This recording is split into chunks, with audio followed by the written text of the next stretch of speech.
ચલો મિત્રો, તો લાસ્ટ વિડીયોમાં મેં તમને કેટલાક રેઝિસ્ટર નેટવર્ક હોય, અવરોધના નેટવર્ક હોય, એને સોલ્વ કરવાની કેટલીક મેથડ બતાવેલી અને એની મદદથી અત્યારે આપણે કેટલાક નેટવર્ક છે એને સોલ્વ કરવાનો ટ્રાય કરીએ. જે ઇન્ફિનિટીનું નેટવર્ક છે આપણે સોલ્વ કરેલું, કઈ રીતે ગણવું એ મેં તમને શીખવાડેલું હતું ત્યાં. હવે આપણે જે છે એ નેક્સ્ટ એમસીક્યુ પર ફોકસ કરીએ અને કેટલાક એમસીક્યુ આના જે રિલેટેડ છે જોઈ લઈએ. ચલો, તો અહીંયા આગળ કહેલું છે what will be the equivalent resistance of the circuit shown in the figure between point A and D. તો એ અને ડી વચ્ચે કુલ અવરોધ કેટલું થશે આપેલા નેટવર્કમાં, એવો પ્રશ્ન છે. કયા પોઈન્ટ? તો એ અને ડી વચ્ચે. અહીંયા આગળ એ છે અને અહીંયા આગળ ડી છે, બરાબર. તો એના વચ્ચે ટોટલ અવરોધ કેટલો થાય? તો ફ્રેન્ડ્સ, આ જે છે એ ડિફરન્ટ ટાઈપનો છે એટલે મેં અહીંયા ખાસ મૂકેલો છે. ટોટલ 0.4 છે અહીંયા આગળ, અને તમારે એ અને ડી વચ્ચે રેઝિસ્ટન્સ ફાઇન્ડ કરવો છે. તો તમારો જે કરંટ છે, ધારો કે એથી તમે કરંટ ડ્રો કરો, તો કરંટ જે છે અહીંયા બે પાર્ટમાં વેચાઈ જાય. એક અહીંયા નીચે આવે, એક પાર્ટ અહીંયા ઉપર જાય, રાઈટ. બીજો જે છે અહીંયાથી આમ વળીને અને પેલો જે છે વળીને ડી બાજુ જાય. એટલે કરંટ જે છે એ માની લો કે અહીંયા હાયર પોટેન્શિયલ હોય અને અહીંયા લોઅર પોટેન્શિયલ હોય, તો આ રીતે બે ભાગમાં, એક આ ઉપરની બ્રાન્ચમાંથી જાય અને એક અહીંયા નીચેની બ્રાન્ચમાંથી જાય. એનો મિનિંગ એવો થાય કે બીમાં કોઈ કરંટ ના જાય અને સીમાં ના જાય. ફરીથી તમે ફોકસ કરો કે તમારે જે બે પોઈન્ટ વચ્ચેનો રેઝિસ્ટન્સ ફાઇન્ડ કરવાનો છે, તો આ બંને લટકેલા છેડાઓ કહેવાય. ત્યાં આગળ કરંટ જાય નહીં અને તમારે ઇગ્નોર કરવાનું થાય. ક્લિયર? તો અહીંયા આગળ તમારે સ્મૂધલી બી અને સી આગળના જે રેઝિસ્ટન્સ છે કાઢી દેવાના, ત્યાં આગળના અવરોધ જે છે ને એને કાઢી દેવાના. તો આ જે સર્કિટ છે એને આપણે આ રીતે લઈ શકીએ. ચલો, આ જે છે 10 ઓહમનો રેઝિસ્ટન્સ અહીંયા આગળ, એને આપણે કાઢી દીધો, એને ગણવાનું નહીં. અહીંયા આગળનો જે રેઝિસ્ટન્સ 10 હતો એ કાઢી દીધો, એને ગણવાનું નહીં. હવેનું જે નેટવર્ક છે એમાં આવું થાય. હું અહીંયા ડ્રો કરું કે ચલો ભાઈ, અહીંયા આગળનો પોઈન્ટ એ છે. ચલો, એ આગળનો પોઈન્ટ છે 10 ઓહમના રેઝિસ્ટન્સ સાથે. તો અહીંયા આગળનો જે રેઝિસ્ટન્સ છે એ 10 ઓહમનો. પછી અહીંયા આગળ જે બે રેઝિસ્ટન્સ છે એ સિરીઝમાં કહેવાય, એટલે કે શ્રેણીમાં કહેવાય. એમનો 20 ઓહમનો અવરોધ થાય એટલે 20. તો અહીંયા આગળ હું 20 ઓહમનો કરી દઉં.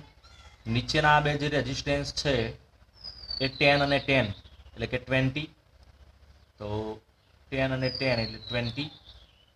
તો એ 20, બરાબર. એ બંને અહીંયા આગળ કનેક્ટ થયેલા છે, તો મતલબ એમને કનેક્ટ કરી દઈએ આ રીતે. અને પછી 10 ઓહમનો રેઝિસ્ટન્સ અને પછી પોઈન્ટ ડી. તો અહીંયા આગળ ફરીથી 10 ઓહમનો રેઝિસ્ટન્સ અને પછી પોઈન્ટ ડી. આવું થઈ જાય નેટવર્ક. ઓકે, ચલો, તો હવે આને સોલ્વ કરવું હોય તો અહીંયા આગળ 20 અને 20 એટલે કે 20 અને 20ના પેરેલલમાં, સમાંતરમાં છે. એનો કેટલો થઈ જાય? 10. તો આને કાઢીને તમે 10 કરી શકો. તો આ જે છે એને કાઢીને તમે 10 કરી શકો. તો 10 પછી આ બંને 20 છે એનો 10 અને આ છે 10. 10 10 10 સિરીઝમાં, શ્રેણીમાં, એટલે કેટલો થાય? 30. તો આનો જે રેઝિસ્ટન્સ છે 30 ઓહમ થાય. ચલો, ખ્યાલ આવી ગયો બધાને? તો અહીંયા આગળ જે લટકેલા છેડા છે કાઢી દેવાના, એ આપણો આઈડિયા છે. ચલો, next part. In the network shown in the figure each resistance is equal to 2 ohm. દરેકની વેલ્યુ 2 ohm છે. The resistance between A and B. ચલો, એ અને બી આ જે છે એ બે પોઈન્ટ વચ્ચેનો રેઝિસ્ટન્સ કેટલો થાય? તો આમાં શું કરવાનું છે તમારે? આમાં તમારી રીતે નેટવર્કને સુધારી દેવાનું છે. એટલે પહેલાં તો હું આ રીતે કરું. ચલો, આ સી ડી અને ઈનો જે ટ્રાયંગલ છે, ત્રિકોણ છે, એ પહેલાં હું દોરી દઉં. તો અહીંયા આગળ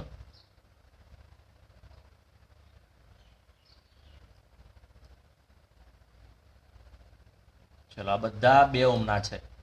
અહીંયા આગળનો પોઈન્ટ સી, અહીંયા આગળનો પોઈન્ટ ડી અને અહીંયા આગળનો પોઈન્ટ ઈ. ઓકે, ચલો, ઈ છે એ સીધો કોની સાથે જોડાયેલો છે? બી સાથે. એટલે ઈ છે ને એને બી સાથે સીધો ગણિત લેવાનો, એમ કે આ બી પોઈન્ટ જ છે એમ, બરાબર. આ બી છે ને એને મેં બહાર ડ્રો કરી દીધો, બહારની બાજુએ દોરી દીધો. આ જે અંદર દોરેલા છે ને એને પણ આપણે બહારની બાજુએ લઈ લઈએ. આ ભાગ છે ને એને બહાર દોરી દઉં. તો એને બહારની બાજુએ દોરું તો આવું થાય. આ રીતે બહારની બાજુએ કયા પોઈન્ટ સાથે જોડાયેલા છે? ઓ સાથે, તો અહીંયા આગળ ઓ. અને ઓને કોની સાથે જોડેલો છે? એ સાથે, તો એને બીજી રીતે કયા શબ્દ? એ પણ પોઈન્ટ કહેવાય. બસ થઈ ગયું. આ જે નેટવર્ક છે એ જરા ધ્યાનથી જુઓ તો વિસ્ટમ બ્રિજ જેવું લાગે છે તમને? બધા કેટલા ઓમના છે? 2 ઓમના. બધા રેઝિસ્ટન્સ 2 ઓમના છે આ. ઓકે. અને R1/R2 is equal two R3/R4 એવું કહેવાય. ઓકે, તો વચ્ચેનો રેઝિસ્ટન્સ છે કાઢી દેવાનો. તો આ જે રેઝિસ્ટન્સ છે એ કાઢી દેવાનો થાય. એટલે આ રેઝિસ્ટન્સ છે એને તમે કાઢી દો, આ અવરોધને ગણવાનું નહીં, કારણ કે સંતુલિત સ્થિતિમાં બેલેન્સ કન્ડિશનમાં વચ્ચેના રેઝિસ્ટન્સની માંથી કોઈ કરંટ ફ્લો ના થાય. તો હવે તો આનો આન્સર 2 થઈ જાય. મેં તમને એ પણ શીખવાડ્યું હતું કે વિસ્ટન બ્રિજમાં બધાની વેલ્યુ R હોય તો ટોટલ રેઝિસ્ટન્સ R થઈ જાય, એટલે કે બધાની વેલ્યુ 2 છે એટલે 2 થઈ જાય. ગણવું હોય તો આ રીતે ગણી શકાય. આ બંને સિરીઝમાં છે, શ્રેણીમાં, એટલે એમનો 4 અને નીચે આ સિરીઝમાં છે એમનો 4. ઓકે, એટલે 4 અને 4 સમાંતરમાં એટલે કે પેરેલલમાં છે એટલે 2. ઓકે, ચલો તો એક યાદ રાખવાનું છે, આ વિસ્ટન બ્રિજમાં દરેકની વેલ્યુ 2 હોય તો ટોટલ રેઝિસ્ટન્સ 2 થાય. આ વિસ્ટન બ્રિજ છે એવું તમને ખબર પડી ગઈ. ઓકે, તો બહુ સારો સમ છે આ સમજવા માટે. ચલો નેક્સ્ટ જોઈએ આપણે.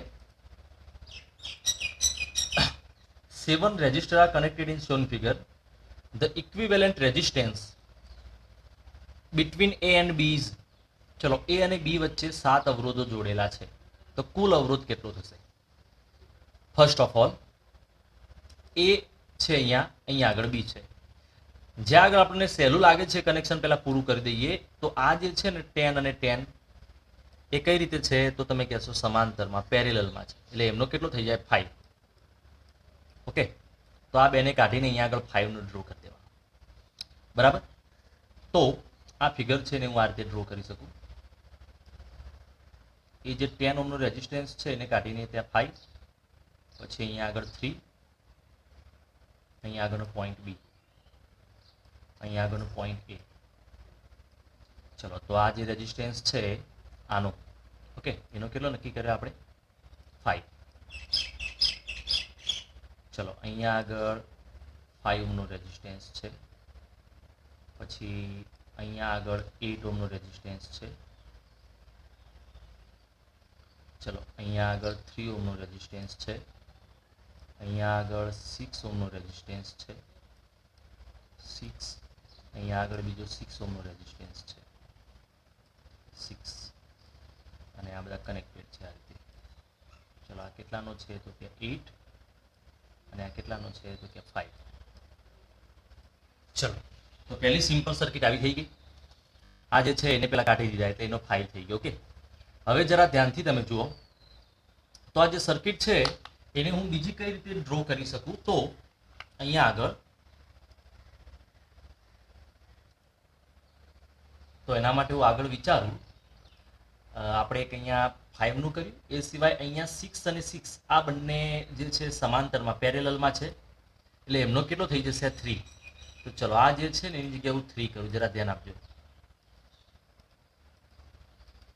આ જે છે ને એને હું કાઢી નાખું. અરે હા, ચલો આનું જરા 5 હતું, અહીંયા નીચે જે હતો એ 5 નો હતો. ઓકે, અહીંયા આગળ આ 8 નો છે, અને આ જે હતી વાત, આ બંનેની જગ્યાએ કેટલાનો કીધો હતો આપણે?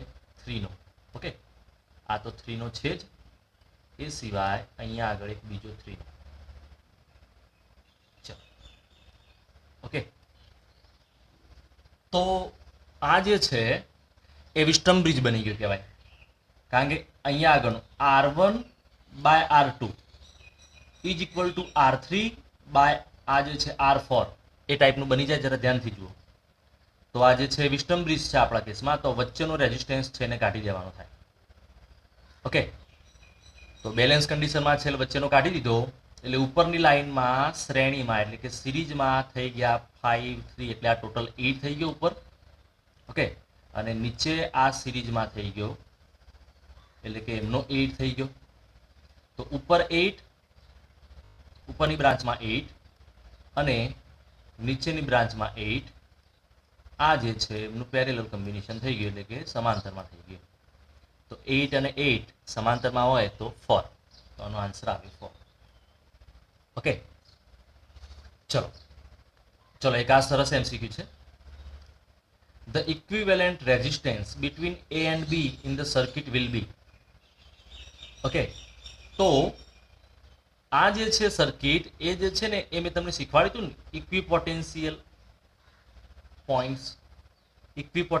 પોઈન્ટ્સ એટલે મેથડ ઓફ ઇક્વિપોટેન્શિયલ પોઈન્ટ, એટલે તમારે કોઈ જગ્યાએથી ભાગ કરવાના જે સ્થિતિમાન સરખું હોય, એટલે કે પોટેન્શિયલ સેમ હોય, આ એ ટાઈપનો છે. તો આ સમને આપણે શું કરીશું, તો આ જે છે અહીંયા આગળ સિમેટ્રી છે, એટલે મતલબ અહીંયા આગળ પોટેન્શિયલ સરખું હશે. ઓકે, તો ત્યાંથી તમે ભાગ પાડી શકો. ભાગ પાડી શકો એટલે તમે ત્યાં શું કરી શકો, આના માટે હું સમજો કે આ જે રેજિસ્ટર છે એને અડધો અડધો કરી દઉં, એટલે કે એક રેજિસ્ટર છે આ બાજુનો R/2 થઈ જશે, અને આ બાજુનો છે R/2 થઈ જશે, અને એને અહીંયા આગળ કનેક્ટ કરી દો. ત્યાંથી બંને રેજિસ્ટરને અહીંયા આગળ કનેક્ટ કરી દો, તો આપણી ફિગર છે આવી થઈ જશે. ચલો, તો જે આપણી ફિગર છે એ કંઈક આ રીતે થઈ જશે.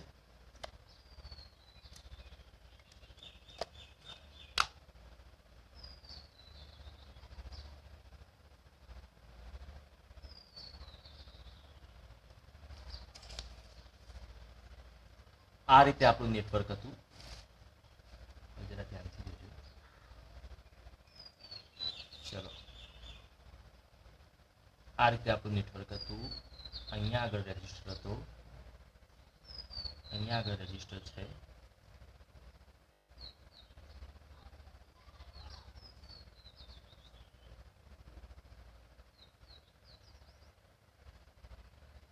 દરેકની વેલ્યુ R. આ રીતનું નેટવર્ક છે.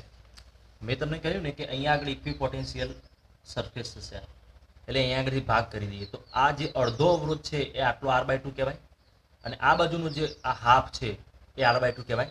એના જે બે છેડા છે ને એને અહીંયા કનેક્ટ કરી દેવાના, આ બાજુનો જે રેજિસ્ટર છે એના છેડા અહીંયા કનેક્ટ કરી દેવાના. તો આપણું જે ન્યૂ નેટવર્ક છે એ કંઈક આવું લાગે.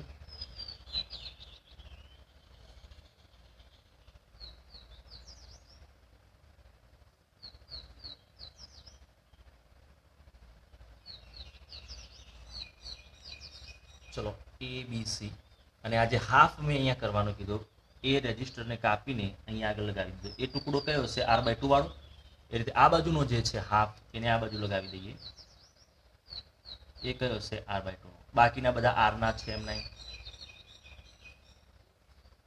ઓકે, ચલો, તો હવે જરા ધ્યાનથી જુઓ.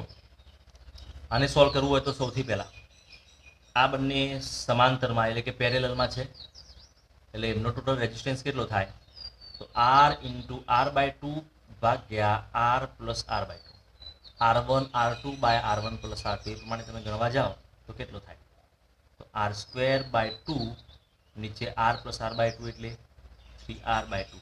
આ બંને નીકળી જાય, એક R નીકળી જાય, એટલે કેટલો થશે R/3. આ રેઝિસ્ટન્સ આનો ટોટલ R/3 થશે. એ રીતે આનો કેટલો થશે R/3. ઓકે, તો સેમ એના જેવો છે. એટલે તો આ રેઝિસ્ટન્સ, અહીંયા નીચે આ રેઝિસ્ટન્સ, આ બંનેને કાઢીને એની જગ્યાએ એક ડ્રો કરું, કેટલાનો R/3 નો. ચલો, તો ત્યાં આગળ R/3 નો, એ રીતે આ બંનેને કાઢીને ત્યાં આગળ ડ્રો કરું સિંગલ એક રેઝિસ્ટન્સ, તો એ કેટલાનો R/3 નો. આ બાજુ રેઝિસ્ટન્સ છે R, અને અહીંયા આગળનો રેઝિસ્ટન્સ છે R. ક્લિયર? હવે આ બંને સિરીઝમાં કહેવાય, એ રીતે આ બંને પણ સિરીઝમાં કહેવાય. ચલો, તો R અને R/3 એટલે R + R/3 સિરીઝમાં છે, શ્રેણીમાં છે એટલે. ઓકે, તો એનો કેટલો થાય R, તો 3R અને 4R/3 થાય. તો આ જે છે એની જગ્યાએ 4R/3 લખી દેવાનું બંનેને કાઢીને. એ રીતે અહીંયા આગળ પણ 4R/3. ચલો, તો આ બંનેને કાઢી દઈએ અને ત્યાં આગળ એક સિંગલ રેઝિસ્ટન્સ ડ્રો કરીએ, કેટલાનો 4R/3. આ નીચે કેટલાનો છે R નો. ચલો, એ રીતે અહીંયા આગળ પણ આ બંનેને કાઢીને 4R/3, નીચે કેટલાનો છે તો કે R. ઓકે, હવે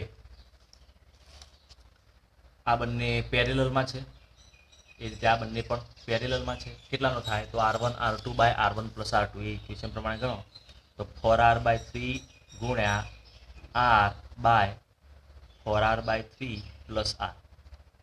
ઓકે, આ રીતે ગણતરી કરી તે પ્રમાણે.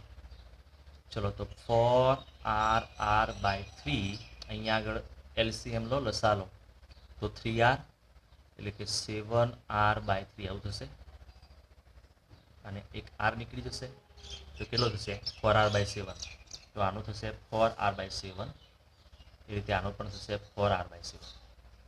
ચલો તો આને કાઢીને એક ડ્રો કરવાનું 4R/7 નું, એ રીતે આ જે છે એને કાઢીને પણ એક ડ્રો કરવાનો 4R/7. તો પોઈન્ટ A, પોઈન્ટ B, અહીંયા આગળ પોઈન્ટ C. ચલો 4R/7 સિરીઝમાં છે તો 2 4R/7 એવું થાય, પ્લસ સરવાળો કરો એટલે 8R/7. ઓકે, ચલો તો એ રીતે આપણો જે સમ છે એને સોલ્વ કરી શકાય. અહીંયા આગળ તો જોઈએ આપણે અહીંયા આગળ 8R/7 એ આપણો આન્સર થઈ જશે. તો આ જે ઇક્વિપોટેન્શિયલ મેથડ હતી એનાથી તોડીને મેં તમને શીખવાડ્યું હતું એ પ્રમાણે તમે કરી શકો. બરાબર છે. આ સિવાય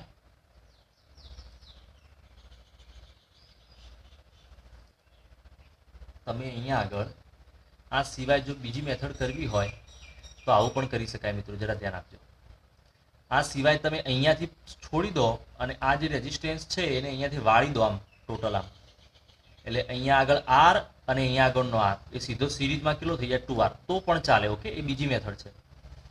અહીંયા આગળથી કરંટ આવતો હોય એ અહીંયાથી આમ વળી જાય આમ, અને ઉપરનો કરંટ સ્ટ્રેટ જાય, નીચેનો કરંટ આમ સ્ટ્રેટ જાય, એટલે અહીંયાથી તમે પણ તોડી શકો, અહીંયાથી પણ તમે તોડી શકો. ધ્યાન આપજો, એવું કરો ને તો પણ સેમ આન્સર આવશે. ચલો હવે નેક્સ્ટ જોઈએ. હવે નેક્સ્ટ આપણો જે છે MCQમાં, in each resistance in the figure is 9 ohm. દરેક 9 ઓહ્મના છે resistance. The reading of ammeter, આ એમીટરમાંથી કેટલું રીડિંગ આવશે? ચલો તો કેટલા રેઝિસ્ટન્સ છે? 1 2 3 4 5 6 7 8 ને 9, 9 રેઝિસ્ટર છે ટોટલ. એટલે અહીંયા આગળ આ જે છે 9 રેઝિસ્ટર, બધા જ અવરોધ જે છે 9 અવરોધો, એ 9 અવરોધો સમાંતરમાં જોડાયેલા છે. પહેલી વસ્તુ તો 9 એકબીજા સાથે સમાંતરમાં એટલે પેરેલલમાં જોડાયેલા છે. સો એમનો ટોટલ રેઝિસ્ટન્સ કેટલો થાય?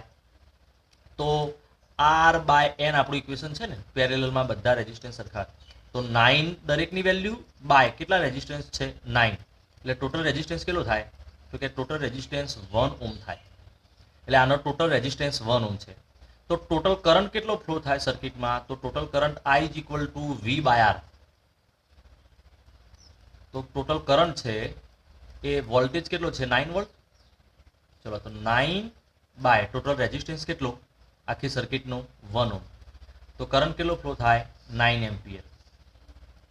ઓકે, ચલો તો અહીંયા આગળની બેટરીમાંથી 9 એમ્પિયર કરંટ આવે, સમજો કેટલો 9 એમ્પિયર.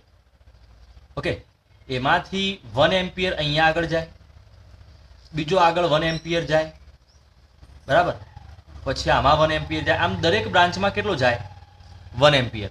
તો અહીંયા આગળ 1 એમ્પિયર જાય એટલે 8 એમ્પિયર આગળ આવે, એમાંથી 1 એમ્પિયર આમાં જાય, તો 7 એમ્પિયર આગળ આવે, એમાંથી 1 એમ્પિયર આમાં જાય, તો 6 એમ્પિયર આગળ આવે, તો એમાંથી 6 એમ્પિયર. ચલો તો આગળ અહીંયા આગળ કેટલા જાય? બધામાં 1 1 1. ચલો આમાંથી 1 એમ્પિયર, આમાંથી 1 એમ્પિયર, આમાંથી 1 એમ્પિયર, 1 એમ્પિયર, 1 એમ્પિયર, ટોટલ કેટલા એમ્પિયર અહીંયા પાછો આવે? તો 1 2 3 4 ને 5 એમ્પિયરનો કરંટ આમાંથી પાછો આવશે. તો આગળની બ્રાન્ચ છે એમાંથી 4 એમ્પિયરનો ટોટલ, અને પાછળની જે 5 બ્રાન્ચ છે એમાંથી 5 એમ્પિયર. તો એમીટરમાંથી કેટલો પસાર થશે? 5 એમ્પિયર. તો આનો આન્સર થઈ જશે 5 એમ્પિયર. ક્લિયર?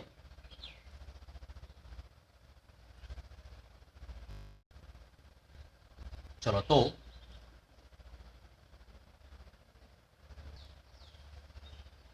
ત્યારબાદ હવે આપણે આગળ જઈએ. તો આગળના જે MCQ છે, આઈ હોપ કે તમે જરા એ કેલ્ક્યુલેશન કરવાનો ટ્રાય કરજો. તો હું આગળ જરા એ કન્ટિન્યુ કરું. આ સમજાવ્યા પ્રમાણે આગળના ઇઝી છે, બરાબર. તો જરા ઇક્વેશન છે એનો પાર્ટ હું એકવાર પૂરો કરી દઉં. એટલે તમે આગળ એની વપરાશમાં લઈ શકો.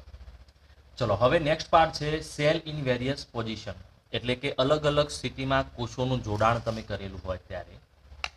ચલો તો close circuit when the cell is discharging, મતલબ કે સેલને તમે એટલે કે તમારી બેટરીને તમે અવરોધ સાથે જોડો. તો પહેલું આ જે ઇક્વેશન છે એ છે terminal voltage V is equal to epsilon minus IR. આ તો આપણે જાણીએ છીએ. ઓકે, આ તો આપણે થિયરીમાં ભણી ગયા. ઓકે, હવે જે છે જરા ધ્યાનથી સમજો. આ બેટરી છે ને એમાંથી અહીંયા કરંટ ફ્લો થાય છે અને વાયા રેઝિસ્ટર એ ફ્લો થાય છે. એટલે સેલ છે ને વપરાશમાં છે, ઇટ ઇઝ ડિસ્ચાર્જિંગ. ઓકે, તો એ વખતે કરંટ કેટલો ફ્લો થતો હોય એનું ઇક્વેશન તમારે લખવું હોય તો આઈ ઇઝ ઇક્વલ ટુ એપ્સાયલોન, અહીંયા જ્યાં જ્યાં ઈ લખ્યું છે ને ત્યાં ઈ અથવા એપ્સાયલોન સમજવાનું. તો epsilon plus R plus R, અથવા તો તમારું જે ઇક્વેશન છે એ તો રખાય જ વી બાય આર. પણ તમારે આંતરિક અવરોધ એટલે કે ઇન્ટરનલ રેઝિસ્ટન્સ સાથે લખવું હોય ને તો આ ઇક્વેશન થાય. બરાબર.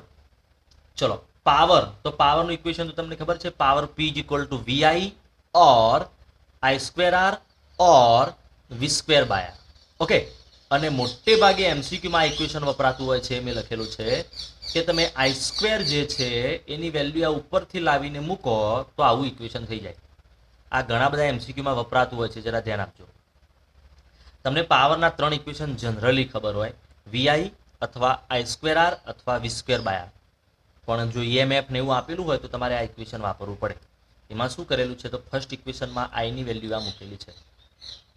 ચલો, power delivered will be maximum, આ એક પોતે એમસીક્યુ છે અને 2 વાર એક્ઝામમાં પૂછાઈ ગયેલો છે કે પાવર ક્યારે મહત્તમ થશે. પાવર ક્યારે મહત્તમ થાય તો જ્યારે તમે તમારી બેટરીને અવરોધ સાથે જોડેલી હોય એ વખતે આનો આંતરિક અવરોધ એટલે કે ઇન્ટરનલ રેઝિસ્ટન્સ અને આ બહારનો અવરોધ બંને સરખા થઈ જાય ત્યારે પાવર મેક્સિમમ થાય. મતલબ R is equal to R, small R. આવું હોય ત્યારે પાવર મેક્સિમમ થાય. મિત્રો ખાસ ખ્યાલ આવ્યો તમને? જ્યારે તમારી બેટરી હોય, આ તમારી બેટરી છે. ઓકે, અને આ એનો આંતરિક અવરોધ છે સ્મોલ આર. એને જ્યારે તમે બાહ્ય અવરોધ સાથે જોડો એ વખતે પાવર વપરાતો પાવર ક્યારે મહત્તમ થાય તો આનો અંદરનો અવરોધ અને બહારનો અવરોધ સરખા થાય ત્યારે, એવું કહેવા માંગે છે. અને એ મહત્તમ પાવર કેટલો હોય તો P is equal to square by 4r. Okay, આ ઇક્વેશન છે કઈ રીતે આવ્યું એ જરા તમે, એના માટે આપણે જે છે તો આ ઉપરના ઇક્વેશનથી લાવી શકીએ. એ સિવાય એક આખું સમ પણ કેલ્ક્યુલેટ કરી શકીએ. બરાબર. તમારે હાલ પૂરતું યાદ રાખવાનું છે કે P is equal to V square by R જે છે, V square by R. Okay, એની જગ્યાએ તમે વી સ્ક્વેરની જગ્યાએ એનું ઈએમએફ મૂકો એટલે ઈ સ્ક્વેર બાય આરની જગ્યાએ total resistance R plus R તમે મૂકો એટલે એ 4r થઈ જશે. પણ એના માટે એક ડેરિવેશન કરવું પડે. ડેરિવેશનમાં આપણે જતા નથી હાલ, એટલે સિમ્પલી હાલ સ્ક્વેર બાય 4r યાદ રાખી દઈશું. ક્લિયર મિત્રો? એવું ના કરવું હોય તો બીજો રસ્તો છે. ડેરિવેશનમાં આપણે જવું નથી, પણ માની લો કે આ જે છે એ ઇક્વેશન અહીંયાથી આપણે ધારો કે મેળવીએ પી અને આ લાસ્ટ ઇક્વેશન, તો એમાં આરની જગ્યાએ તમે અહીંયા આગળ આરની જગ્યાએ સ્મોલ આર લખો તો આર અને આર એટલે 2r થાય, એનો વર્ગ એટલે 4r. તો એ જે છે ને આવું થઈ જશે.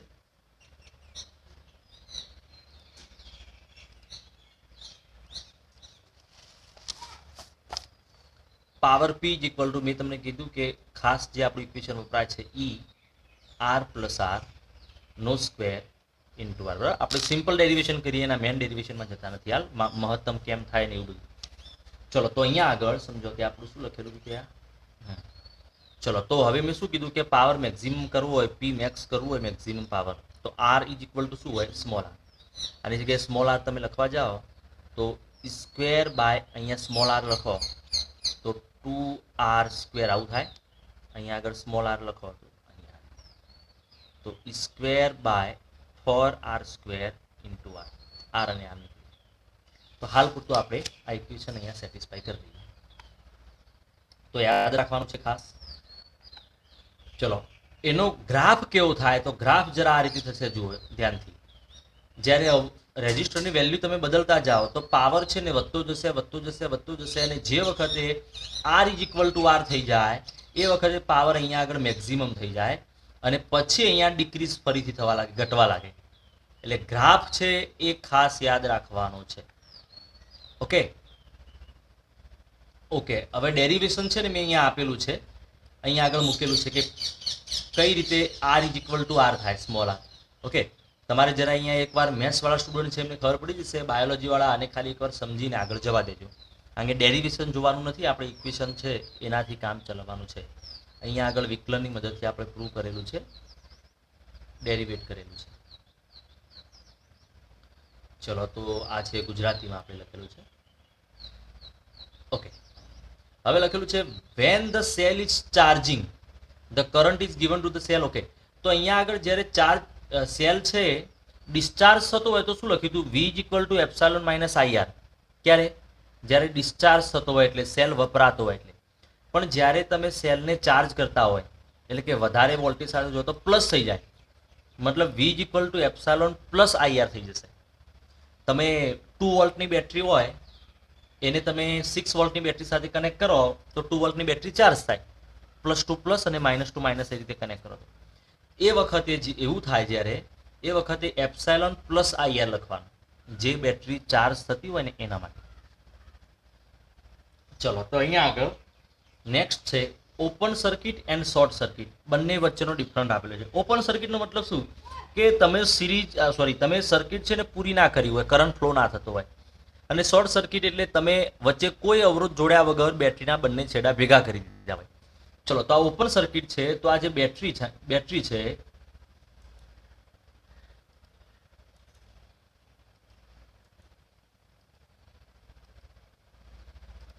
આ જે બેટરી છે એના બંને છેડા અહીંયા આગળ તમે રાખેલા છે, પણ ઓપન રાખેલા છે. અહીંયા આગળ જો અહીંયા આગળ ઓપન છે એટલે આને ઓપન સર્કિટ કહેવાય, મતલબ કરંટ ફ્લો થતો નથી.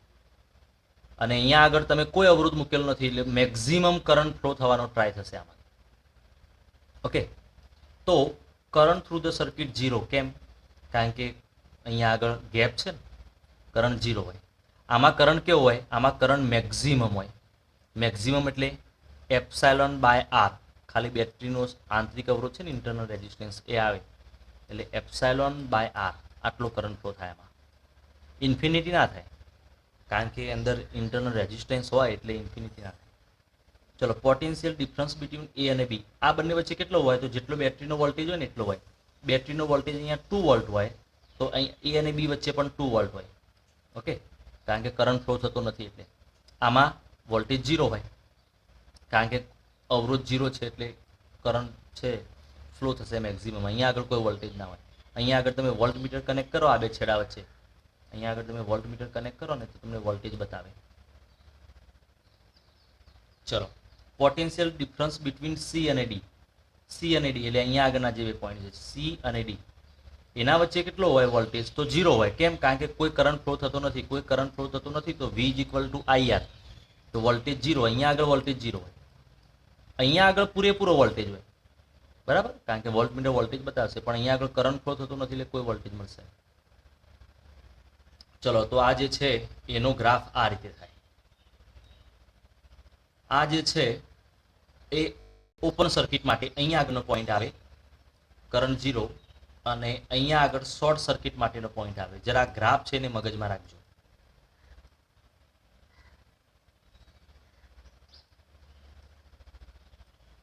ચલો વી અને આઈ આનો ગ્રાફ છે.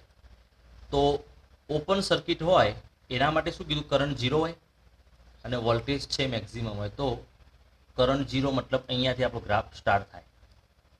અને શોર્ટ સર્કિટ કરી દો એ વખતે વોલ્ટેજ 0 હોય, મતલબ શોર્ટ સર્કિટ માટે વોલ્ટેજ 0 અહીંયા આગળ, તો આપણો ગ્રાફ છે આ રીતે થાય. અહીંયા આગળ કરંટ 0, ઓકે વાય એક્સ ઉપર, અને અહીંયા આગળ વોલ્ટેજ 0.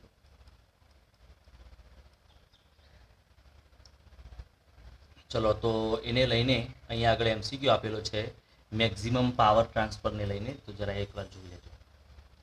ચલો હવે હવે જે લાસ્ટ પાર્ટ છે એ નેક્સ્ટ વિડીયોમાં આઈ થિંક હું પોસ્ટ કરીશ, નહીંતર આની લેન્થ છે એ વધી જશે. ચલો, તો અડધો કલાકનો વિડીયો અહીંયા બની ગયેલો છે. આપણે આટલું હાલ રાખીએ.